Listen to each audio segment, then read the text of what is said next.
E aí, pessoal? Bom dia, boa tarde, boa noite. Estamos aqui com meu amigo Gustavo Lopes. Né? É um projeto aqui vamos voltar aqui. Bom dia, boa tarde, boa noite. Estamos começando aqui o Poderia, o Poderia, né? Como você quiser chamar. O objetivo é compartilhar conhecimento, porque quando você espalha conhecimento, você espalha sabedoria, né? Combater fake news. E meu convidado é especialista em combater fake news. Eu estou aqui com meu amigo Gustavo Lopes. Ele é jurista, consultor da Smart Consultores, é professor universitário, especialista em direito empresarial, civil e desportivo, que é a paixão dele, né? Que é o futebol. Atua também como comentarista, colunista e agora também é influência, né? Eu conheci o Gustavo pelas redes sociais, um amigo em comum falou, pô, você conhece, já conheceu o Gustavo? Eu falei, não. E aí tivemos a alegria de conversar e o Gustavo agora é pré-candidato a deputado federal em Minas Gerais. Gustavo, me conta um pouquinho da sua história. Quem é Gustavo? De onde Gustavo veio? Como chegou até aqui? De forma bem resumida, né? Para a gente tocar em outros assuntos. Aí. Gustavo é um nova-limense raiz, nascido em Nova Lima, não na região do Vila da Serra. Quem é de Belo Horizonte sabe que Nova Lima se estendeu e virou uma extensão da Zona Sul de Belo Horizonte. Sou de família que, na época, eu achava que era uma família classe média. Hoje, olhando para trás, eu vejo que era uma classe média baixa. Sou o único da minha família com curso superior. E aí vem a minha formação multidisciplinar e a minha sede por conhecimento. Então, eu sou formado em Direito, em Geografia, em História e Filosofia, em Sociologia, em Educação Física. E estou terminando a Filosofia agora. E dentro dessa minha formação multidisciplinar, que inclui especialização em psicanálise, jornalismo político, em segurança do trabalho, eu busco entender algo que sempre me intrigou. Como que um país como o Brasil, um país tão grande, tão rico, tão diverso, não consegue trazer tranquilidade, felicidade e segurança para a população? Então, eu tenho já há muitos anos estudado para responder. Por que o Brasil, um país tão maravilhoso, não consegue trazer tudo de bom para a sua população e entender também os fenômenos sociais que nos rodeiam? Gustavo, já pegando uma ponte aí, você tocou num tema bem sensível, né? A gente é um país rico, diverso, rico em todos os sentidos, né? É um país pacífico, né? Você vai no momento que a gente está vivendo agora, a gente tem várias guerras acontecendo. O Brasil ele sempre passou por esses processos ali no meio termo, né? Falou, não vou entrar nessa polarização nem de um lado nem de outro e acaba cercando. Mas por que realmente a gente não consegue sair do canto e tem assim, o que viraliza hoje são as coisas ruins do Brasil. Né? Vamos trazer, diante dessa sua formação multidisciplinar, traga um pouquinho o que você acha que falta para o Brasil, o brasileiro se achar realmente que vive num país privilegiado. Um país abençoado por Deus e bonito por natureza. Somos uma democracia muito jovem. A democracia é mais jovem que eu. A nossa democracia ela renasce no meio dos anos 80, 85, então é uma democracia de 40 anos. A gente passa por um momento de amadurecimento. E no amadurecimento a gente tem a teoria do pêndulo. O pêndulo ele tende a ir para um lado, para um extremo, depois ele volta para um outro extremo, até ele se equilibrar. A gente já foi para um extremo, passamos pelo outro extremo e agora a gente está na fase do equilíbrio. O momento agora é dessas polarizações arrefecerem e o Brasil entender que a conversa é Brasil. A conversa não é direita, a conversa não é esquerda. Não é a direita votar sempre contra a esquerda e a esquerda votar sempre contra a direita. Não importa quem propõe, não importa quem fala, o que importa é o que é bom. O que importa é aquilo que vai trazer resultado bom, positivo para o Brasil como um todo. Se foi da esquerda, ótimo. Se foi da direita, bom também.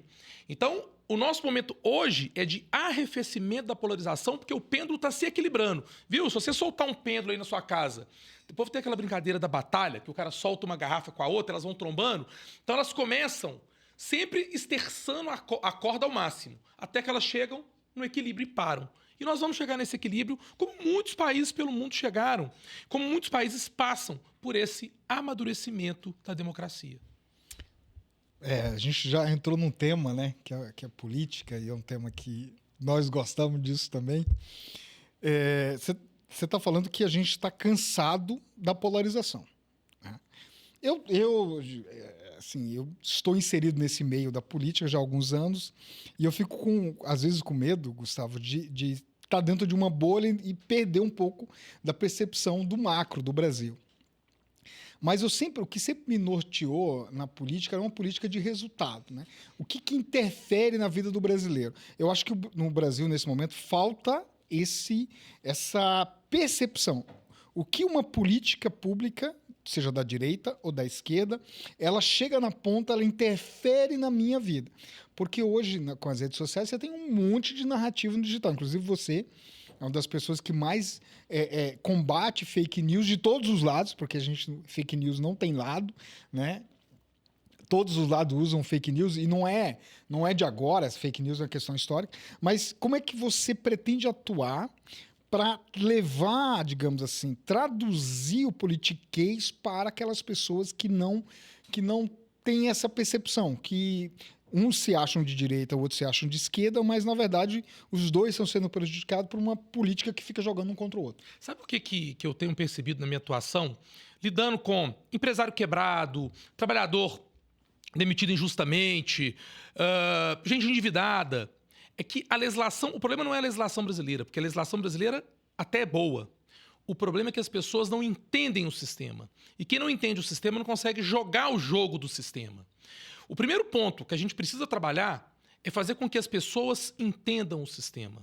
Segurança é importante? É. Saúde é importante? Demais. Agora, para a pessoa poder trabalhar o sistema como ele funciona e utilizar os benefícios do sistema, ela precisa de educação. O principal ponto, a principal bandeira que a gente precisa levantar no Brasil, e aí a Coreia do Sul é um grande exemplo, é trabalhar a educação. A pessoa precisa entender como o jogo funciona, quais são as regras, aonde ela tem direito, aonde ela não tem direito. E nesse trabalho de combater fake news que na minha época a gente chamava de fofoca, a fake news é a mentira espalhada. E a mentira muitas vezes vira verdade, especialmente com a falta de checagem e mais. O brasileiro, ele se educou na internet, ele tem muito acesso a isso aqui antes de ter acesso ao ensino de qualidade, à educação de qualidade. Levaram o brasileiro para a universidade e é muito legal. O pobre virar doutor é ótimo. Mas a que custo? O pobre virou doutor, mas conhecendo como o sistema joga, tendo uma educação de base sólida, isso é importante, entender essas regras do jogo. Portanto, eu penso que para poder fazer chegar na ponta uma melhora efetiva de vida, o primeiro ponto é trabalhar a educação. E aí eu gosto muito dos projetos sociais, como Bolsa Família, Vale Gás, que incentivam as famílias a manterem as crianças nas escolas e, em contrapartida, recebem esse benefício, porque essas crianças que hoje estão nas escolas, estão tendo uma base de estudo, elas serão profissionais amanhã, que conhecerão o sistema, saberão jogar as regras do jogo do sistema e aí sim vão efetivamente tirar as famílias delas da pobreza e essas famílias não precisarão mais do Bolsa no futuro e abrirão espaço para uma outra família que hoje não receber o Bolsa e ter sua renda mínima para formar um novo jovem e aí a gente entra num ciclo virtuoso do bem e de bem para todo mundo. Então, não adianta a gente falar de taxa de juros, de dólar, de bolsa subindo, os índices econômicos estão lindos, estão maravilhosos, mas será que o pobre está comendo aquela picanha que foi prometida na eleição? Não tenho visto. Você está trazendo um tema aqui que eu sou apaixonado, que é a educação e a minha vida foi mudada pela educação. Você falou da Coreia do Sul. A Coreia do Sul, na década de 70, era um dos países mais pobres do mundo.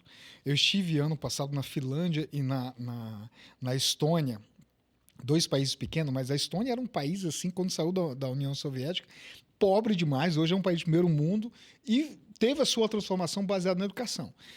Eu critico a polarização no Brasil, que a gente tirou da pauta, da cabeça do brasileiro, que vinha crescendo de 2013 para cá, temas de combate à corrupção, de fortalecimento da educação, como forma de gerar nas pessoas o protagonismo individual, porque não dá, Gustavo, para falar assim, você é da zona...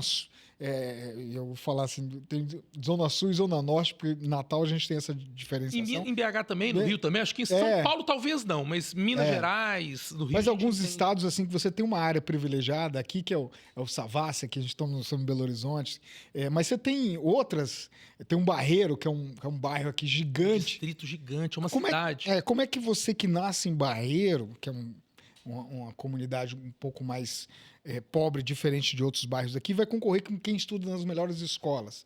Então, melhorar a educação, e agora a educação não é tão simples, que cabe talvez num corte de podcast que a gente fala, porque a educação você tem a parte do município, que talvez seja uma das partes mais importantes, que é a base da formação da criança, depois você tem do Estado e você tem a formação superior, né? Eu acredito que se a gente tivesse como nivelar isso, você tem uma educação superior de ponta no Brasil, nas universidades públicas, né? Com todos os defeitos que são atribuídos a isso, mas é uma educação de qualidade, e você tem, né, uma educação infantil, dependendo do município, ela é precarizada, né? Então, qual é a sua ideia para a educação no Brasil para a gente iniciar? É um processo de transformação de médio e longo prazo, né? Isso não é uma solução que você aperta um botão que você se resolve, que muitas vezes o político usa um discurso fácil para poder enganar as pessoas, que não é o seu perfil, não é também o objetivo desse podcast. Mais do que escolas de qualidade, e eu acredito na capacidade dos nossos professores, e eu acredito que nós temos bons professores em escolas públicas, e eu acredito que a nossa escola pública consegue trazer uma boa qualidade até pela lei de diretrizes e bases, né, que é a lei geral, a gente pode chamar de lei geral da educação. Agora, para além disso, a gente tem que pensar no acesso. Me chamou a atenção uma fotografia outro dia de uma turma de pessoas aprovadas no concurso para Gari, só pretos. E uma turma de formandos em medicina numa universidade pública, só brancos. Espera aí. A educação está chegando lá na pontinha, no Preto, não vou nem dizer do Barreiro, e nem vou dizer de Venda Nova, que são bairros né, de Zona Norte, Zona Leste, Belo Horizonte, mas são bairros de uma classe média muito portentosa, mas está chegando na favela, está chegando na comunidade. Aquele preto que nasceu numa família com uma renda abaixo de um salário mínimo, ele está indo para a escola. E se está indo para a escola, e aí estudos já apontam que a falta de uma nutrição básica essencial traz déficit cognitivo, sim. E ele está tendo comida para ir para a escola, ou ele chega na escola com fome e só vai comer na hora da merenda, na hora do recreio. Então, quer dizer, a gente precisa pensar na educação de forma macro e na educação das crianças. A gente sempre ouviu dizer que o Brasil é o país do futuro. Desde que eu sou criança, o Brasil é o país do futuro. Esse futuro não vai chegar? E me preocupa que o futuro chegou lá nos anos 2000 com a pirâmide brasileira, com a população econômica invertida, né? Com a população economicamente ativa, trabalhando no auge da produção, todo mundo trabalhando, todo mundo produzindo, mas a que qualidade? O brasileiro é um dos povos mais improdutivos do mundo por hora. Agora a nossa pirâmide ela está ficando quadrada, ela vai chegar num ponto que vamos ter menos gente trabalhando do que gente não trabalhando, crianças, aposentados. E qual que é o legado que a gente vai deixar? Nós estamos preparando as nossas crianças para o futuro, e quando eu digo futuro é produzir, render e gerar riqueza. Quando eu falo gerar riqueza, gente, não é gerar riqueza para enriquecer, não. Mas é gerar riqueza para ter uma vida digna. A diferença entre o pobre e o rico não pode ser dinheiro, tem que ser cidadania e acesso. O pobre tem que ter acesso às mesmas coisas que o rico, porém com menos dinheiro, como é na Europa. Esse é o foco. E para chegar nessa ponta, a gente precisa voltar a olhar para o Bolsa Família, para as rendas mínimas em geral, não como troca política, mas como um projeto de país e que nessas contrapartidas a gente auxilie a ponta, o pessoal que está lá embaixo da cadeia social, a galgar etapas, subir por meio, repito, da educação. Mas aí, para poder, tem que ter saúde, tem que ter alimentação mínima para ele poder competir em pé de igualdade. A gente vê amanhã uma foto de garis com pretos, com brancos, enfim, com todas as raças, e uma foto de formandos em medicina com pretos, com brancos, com todas as raças. Aliás, eu digo que tem que ser até o inverso, com maioria preta sempre, que o Brasil é um país de maioria preta. E aí isso me dói na alma. Às vezes eu vou à Argentina para proferir palestras e lecionar, e falamos sobre racismo no futebol. Eu falei, gente, o racismo, vocês aqui na Argentina não entendem o que é o racismo no Brasil. O racismo no Brasil ele é estrutural, ele está aqui, ó. Ele está na alma, porque todos nós somos pelo menos pardos. E a gente vê no dia a dia o preconceito estrutural. A gente precisa olhar para isso. A gente precisa ver que um país de maioria preta e que teve aí, há no máximo 2 gerações, um parente escravo, porque a nossa escravidão acabou, tem 100 e poucos anos, como é que ele vai se inserir socialmente? Como é que nós vamos fazer essa correção histórica? A gente precisa acostumar a ver a maioria de pretos no STF, na Câmara, no Senado, nos cargos do Executivo, e não, são todos brancos. E aí entra talvez ou a falta da educação de qualidade para trazer essa percepção para as pessoas que não têm representantes, né? E aí talvez essa discussão vai se alongar demais. Ô, Freire, e o rico, ele trabalha para manter o próprio benefício. E como que ele trabalha?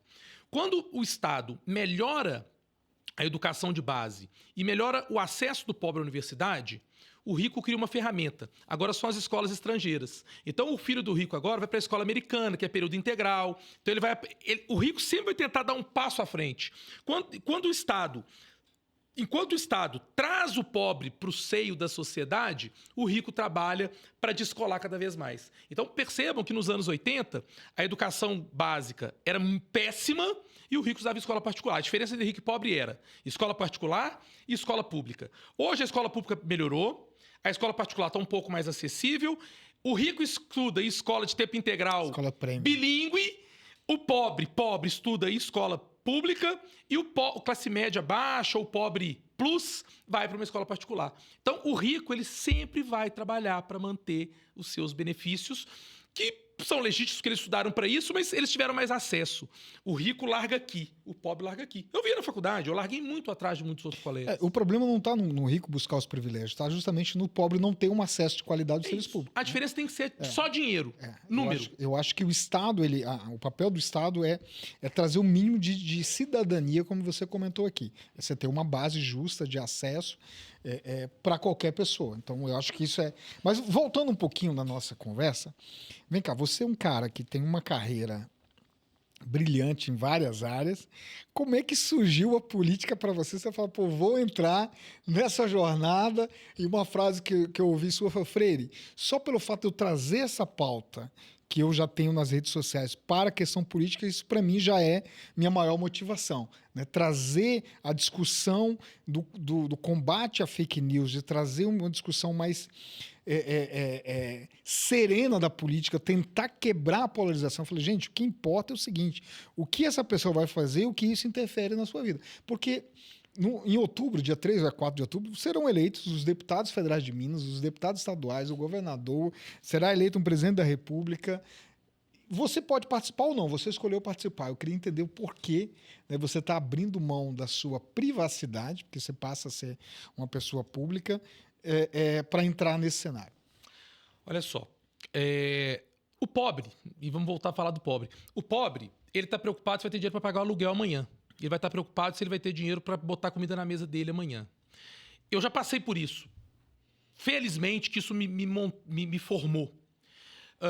E aí vem a pirâmide de Maslow. Quando você preenche as suas necessidades básicas, então ali comida e moradia, saúde, educação, estabilidade, realização profissional, você vai abrindo espaço na sua vida para outras preocupações. E eu posso falar do Estado brasileiro. O Estado brasileiro me deu muito e me dá muito até hoje. A vida me deu muito e me dá até hoje. E a gente vem para o niilismo, para Nietzsche. Qual o sentido da vida? Eu estou aqui hoje, posso não estar amanhã. E o que eu posso fazer, já que eu consegui tanta coisa? Tudo aquilo que para mim era um sentido buscar, graças a Deus e graças ao esforço, graças às pessoas que confiaram em mim, eu fui conseguindo galgar. O que eu posso fazer agora por esse mundo? Qual que é o sentido de eu estar aqui? É poder buscar melhora para aquelas pessoas que não têm tempo, estão cansados e não têm disposição de buscar uma melhora de vida para eles. Como que o cara que acorda 4 da manhã, sai para trabalhar às 5h30 da manhã, para chegar no trabalho às 8, trabalha de 8 às 18, sai do trabalho às 18, chega em casa às 9 horas da noite. Como que esse cara vai pensar o que eu posso fazer para melhorar a vida minha e do meu vizinho? Ele quer a melhora de vida agora. A melhora de vida para ele agora, naquele momento, é trabalhar o melhor que ele puder, para ele no final do mês pagar o aluguel dele, botar comida na mesa, fazer um churrasquinho final de semana. Não, o pobre não quer só fazer churrasquinho final de semana e tomar cervejinha final de semana, não. Ele quer ficar menos tempo no trânsito, ele quer ficar mais tempo com a família, ele quer não enfrentar filas astronômicas sofrendo dor para poder ter um atendimento de saúde. Então, como eu posso dispor de tempo e energia para pensar nisso, para trabalhar por isso, eu resolvi colocar o meu nome na mesa para poder, pelo menos, incomodar o sistema. Então, Eu quero ser aquela língua felina no ouvido do sistema, dizendo que ninguém tem coragem de falar. E se alguém puder me ouvir e passar isso para frente, se isso atingir uma vida, um coração, eu acho que o meu sentido da vida vai estar alcançado. Maravilha. Já que a gente voltou e tocamos nesse assunto, tem alguns assuntos hoje, Gustavo, que estão hoje no top de comentários nacionais. E, infelizmente, é um assunto que foi polarizado também. Por exemplo, STF. Né? As pessoas colocam o STF como o principal problema do Brasil. Nós estamos longe do STF ser o principal problema do Brasil.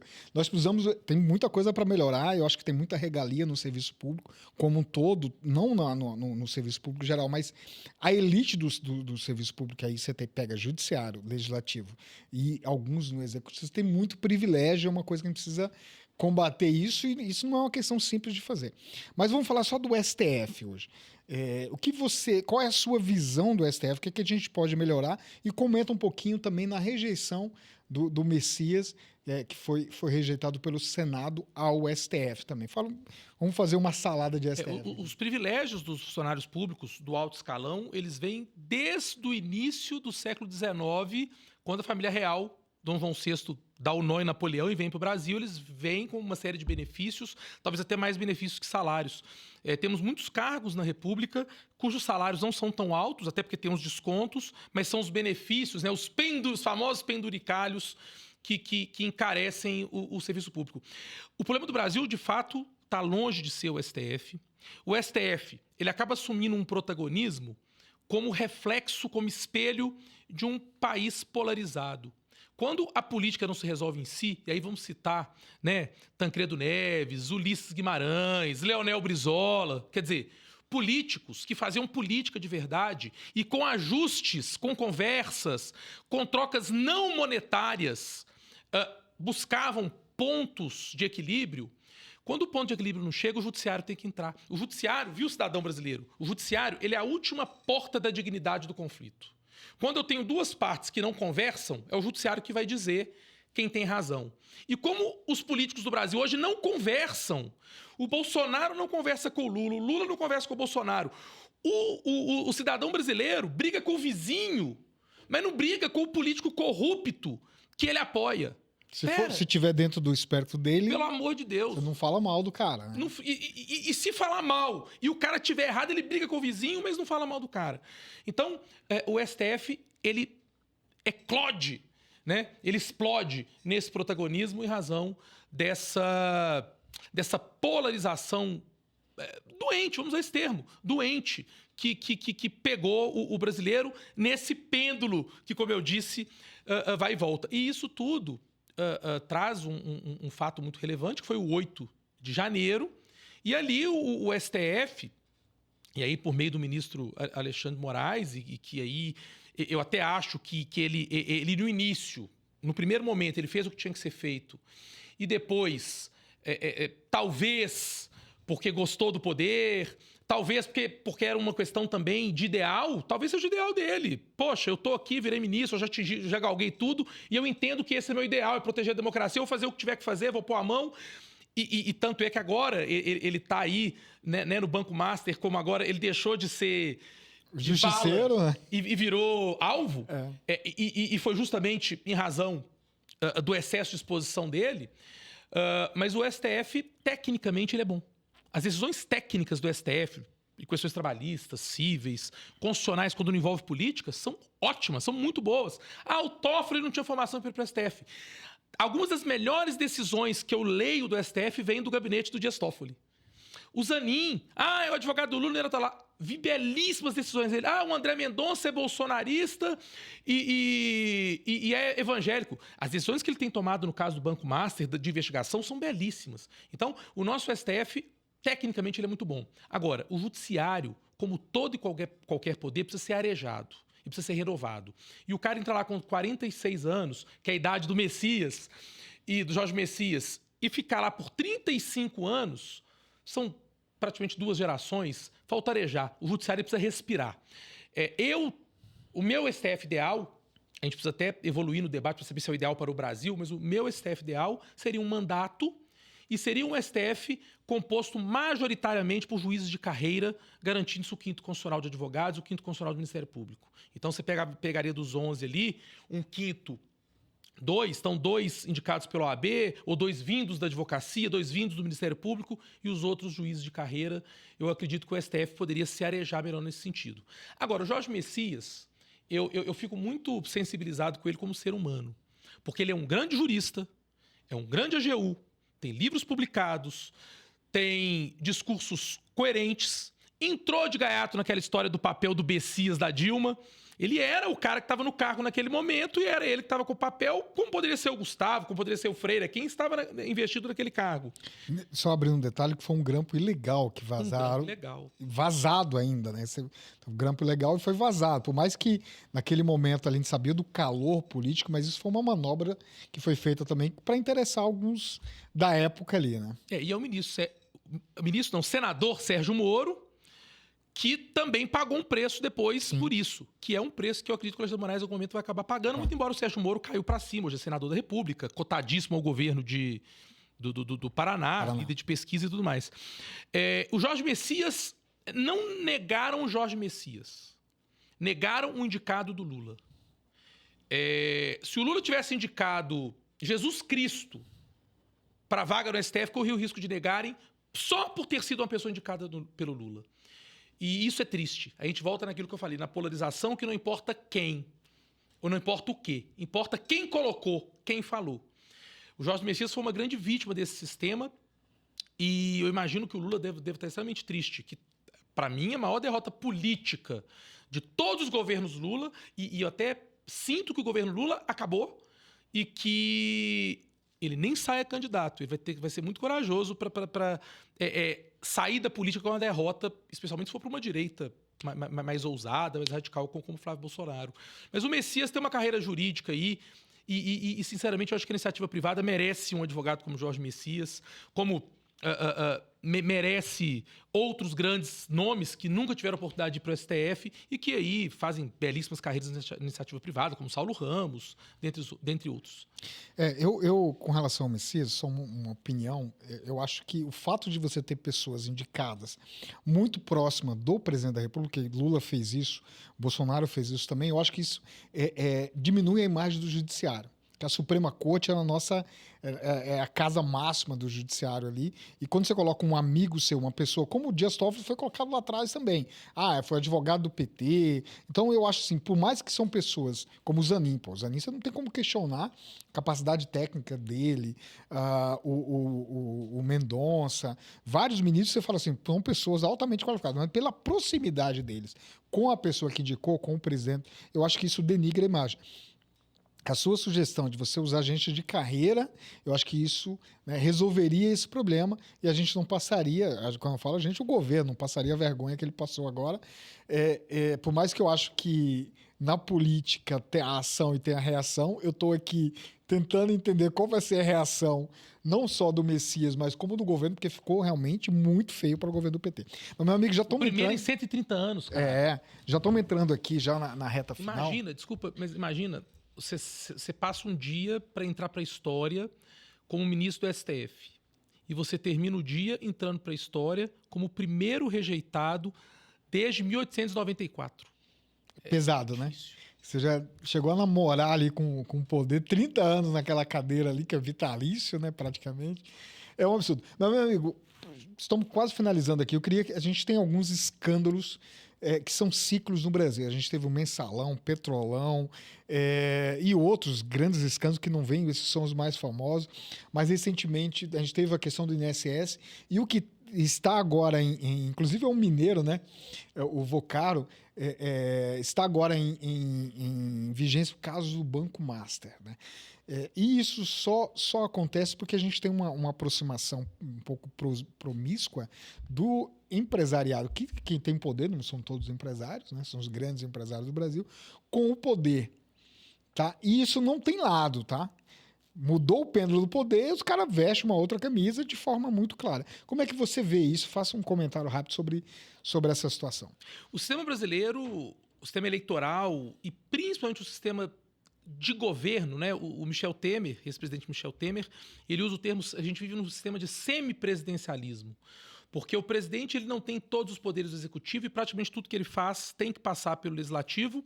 E se você pegar o orçamento público hoje, o que sobra para o executivo depois das emendas PIX e depois de pagar funcionalismo, sobra menos de 5% do orçamento público para o executivo poder fazer o que precisa fazer, investir em infraestrutura, etc, etc. E aí que entra a necessidade de dinheiros externos para poder viabilizar aprovações políticas, então para o Congresso, para o Senado, para o Legislativo, né, o Congresso, Senado e Câmara, poderem aprovar pautas importantes para que obras saiam do papel e para que o sistema gire. Então, o sistema brasileiro ele se retroalimenta da corrupção. A corrupção ela é tão endêmica que o sistema brasileiro ele muitas vezes precisa dela para sobreviver. Sabe aquela história? Tem um caso da psicologia famoso de um rapaz que ele teve uma lança atravessada na cabeça dele e aí ele tirou a lança. Quando ele estava com a lança, ele estava ok e tal. Quando ele tira a lança, ele passa a ter alguns problemas em razão de ter tirado aquela lança, aquele espaço ser preenchido. Eu não sei até que ponto, se um dia a gente tira a corrupção 100%, qual vai ser a dor disso? Porque a gente foi trabalhado na corrupção desde que Dom João VI chegou no Brasil.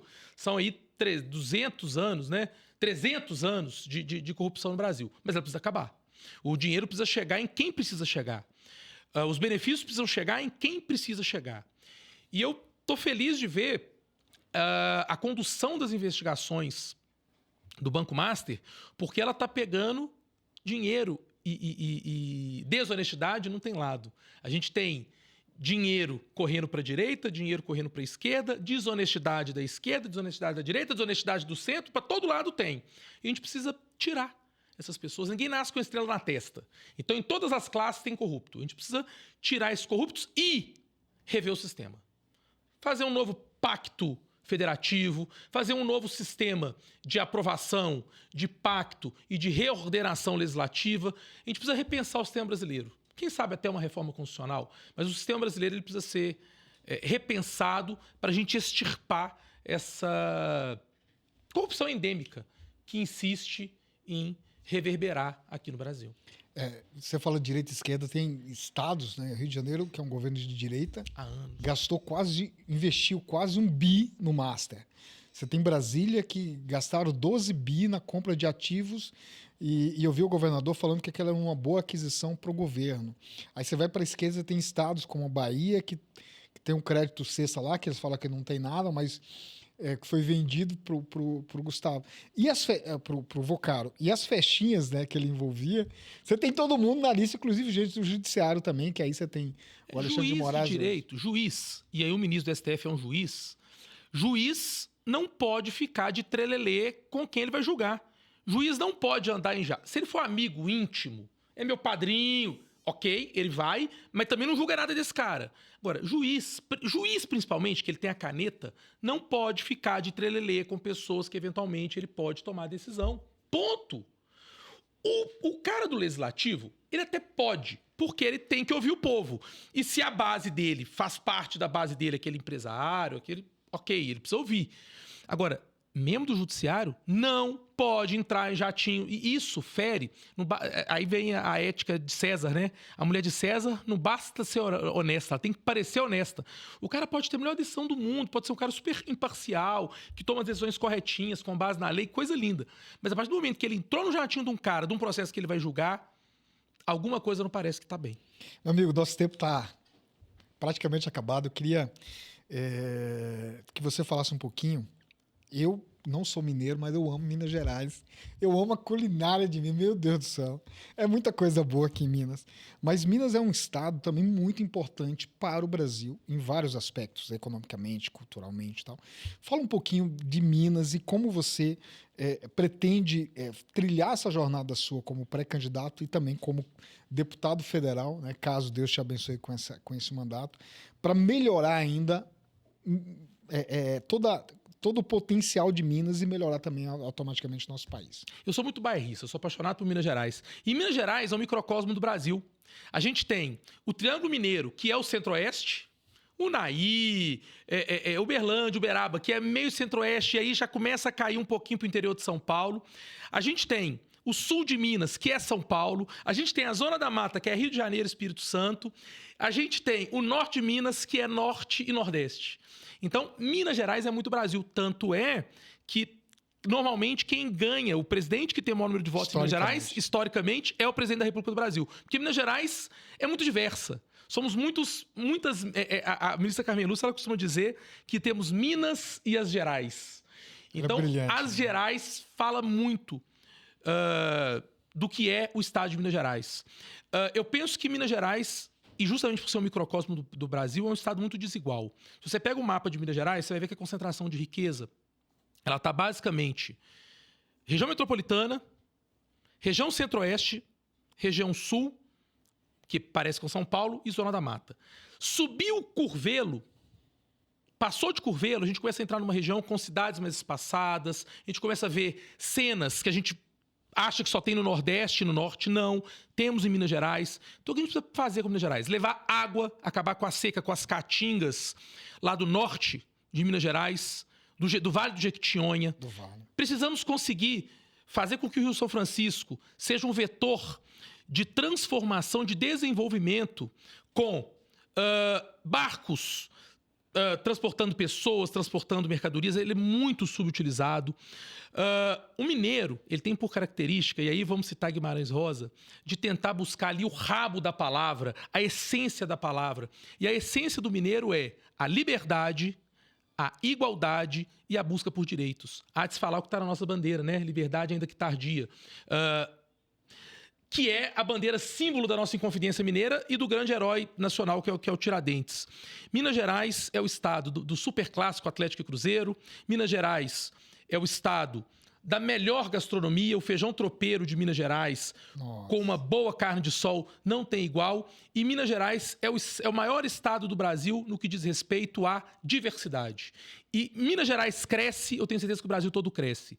E aí vale lembrar, a gente...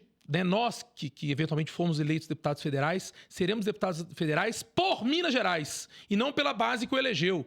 Então, se eventualmente eu tiver um número grande de votos em Nova Lima, em Belo Horizonte, em Contagem, em Betim, que são as regiões que eu circulo, que eu tenho alunos, que eu trabalho, isso não significa que eu vou abandonar o norte. O norte de Minas Gerais precisa ser tão rico quanto Belo Horizonte, quanto essa nossa bolha de Belo Horizonte da Zona Sul. O Barreiro precisa ser tão rico quanto a Savassi. Venda Nova tem que ser tão rica quanto Lourdes. É essa Minas Gerais que eu sonho e é esse microcosmo de estado que eu pretendo ver aplicado no Brasil como um todo. Riqueza e prosperidade de norte a sul, de leste a oeste. Meu amigo, eu quero agradecer esse papo, né? Foi um papo aguardado. Eu estarei, né, torcendo e orando por sua vitória. Amém. Eu quero deixar um versículo para você, que é um versículo que me marca muito, Gustavo. A Bíblia, ela é um marco de conhecimento para todas as áreas, né? E a construção do Estado ideal de Israel, que Deus instituiu lá no Velho Testamento, ele é muito justo, ele traz ferramentas assim de buscar a justiça, porque ele sabe que haveriam intempéries que trariam pobreza e dificuldade para algumas daquelas pessoas, e aqueles que não foram afetados tinham a obrigação de resgatar os afetados. Isso não aconteceu e foi por causa disso que eles foram para o cativeiro babilônico, passaram 70 anos sofrendo. E nesse momento, tem um trecho, antes de acontecer o cativeiro, que Deus condena a falsa religiosidade. A gente está vivendo isso muito no nosso Brasil, que as pessoas que se dizem protestantes, outros se dizem católicos, eles não vivem a fé de forma prática. Muitos usam disso, né, para enganar muitas pessoas. Infelizmente, a gente está vendo escândalos, isso é fruto desse tipo de gente, que em todo lugar tem gente ruim. Mas eu queria trazer um versículo para você que está lá em Isaías, capítulo 1, versículo 17, que é um dos maiores profetas que existiu, que ele condena a prática da injustiça, né, da corrupção, das coisas que haviam ali. Ele diz o seguinte: aprendei a fazer o bem, buscai o juízo, aliviai o oprimido, fazei justiça ao órfão, pleiteai pela causa da viúva. Porque se você fizer isso, essa é a verdadeira religião para Deus. Porque ele, antes desse versículo, Gustavo, ele condena a oração, ele condena o sacrifício, que era uma prática deles levarem o sacrifício para serem perdoados, ele condena o jejum, as festas, os rituais. Então, tudo isso é condenável se você não tiver uma prática de fazer o bem, buscar o justo, o correto, que foi a nossa conversa aqui desde o início. Então, que a gente possa quebrar um pouco dessa polarização, a gente entender que nós somos brasileiros, milhões são mineiros que vão eleger seus representantes, que você possam se pautar realmente pessoas que têm história, que têm índole, e eu acredito muito que você será um grande deputado que vai orgulhar aquelas pessoas que vão acreditar, vão votar em você e orgulhar também o Estado de Minas. Muito obrigado. Finaliza aí com a sua mensagem. Amém. Que todos os anjos, todos os santos, todos os deuses te ouçam, que eu possa colocar ali um tijolinho pela melhora do povo brasileiro e do Brasil como um todo, sem querer ser piegas. A gente precisa ser um país que resgata a cor verde e amarela como cor do país, e um país que não é só a pátria de chuteiras. A gente precisa ser o brasileiro, a pátria do brasileiro. E te agradeço muito por estar aqui, estreando o seu projeto. É uma honra sem tamanho, que agora aconteça o que aconteceu. Primeiro, eu que tive aqui. Tá registrado. Valeu demais. Valeu, obrigado por tudo. Eu que agradeço. Por tudo. E que Deus abençoe a sua trajetória também. Amém. E que você possa, nesse seu trabalho, trazer milhares e milhares de votos para os seus consulentes. Olha aí. Amém. É isso. Valeu, gente. Brigadão, um abraço para todos aí. Até o próximo episódio, se Deus quiser.